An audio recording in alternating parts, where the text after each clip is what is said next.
আসসালামু আলাইকুম রহমতুল্লাহি ওয়া বারাকাতুহু। দূরের এবং কাছের সকল দিনী ভাই বোনদের প্রতি আমার আন্তরিক মোবারকবাদ। আশা করি সকলেই আল্লাহ তাআলার মেহেরবানিতে ভালো আছেন। নাহমাদুহু ওয়া নুসাল্লি আলা রাসূলিল কারীম, আম্মা বাদ।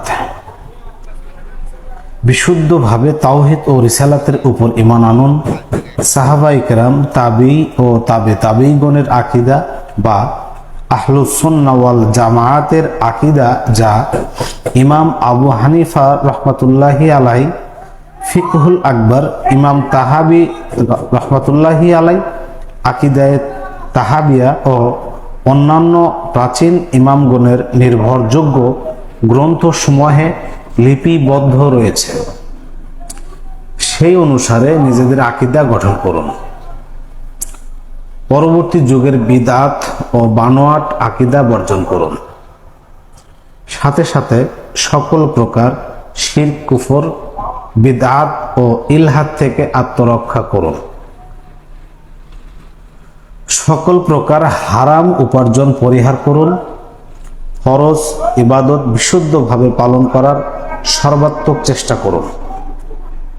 সকল কবিরা গুনাহ ও হারাম বর্জন করুন। কোনো মানুষ অথবা প্রাণীর হক অধিকার নষ্ট করা বা ক্ষতি করা বিষবৎ পরিত্যাগ করুন।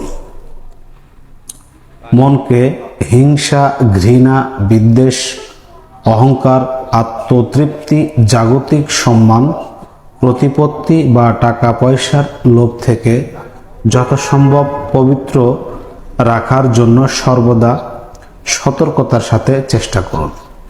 এজন্য সর্বদা আল্লাহর দরবারে তৌফিক চেয়ে কাতরভাবে দোয়া করুন। প্রয়োজন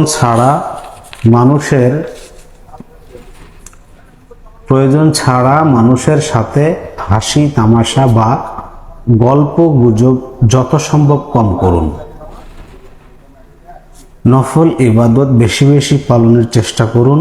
মানুষের সেবা, উপকার ও সাহায্য জাতীয় কাজ যত সম্ভব বেশি করুন। নফল সলাত যত সম্ভব বেশি আদায়ের চেষ্টা করবেন। বিশেষত তাহাজ্জুদ, ইশরাক ও মাগরিবের পরে কিছু নফল সলাত সর্বদা পালন করবেন। নফল সিয়াম বেশি পালনের চেষ্টা করুন। বিশেষত প্রত্যেক সপ্তাহে সোম ও বৃহস্পতিবার, প্রত্যেক আরবি মাসের প্রথমে, শেষে এবং 13, 14 ও 15 তারিখের সিয়াম নিয়মিত পালন করবেন।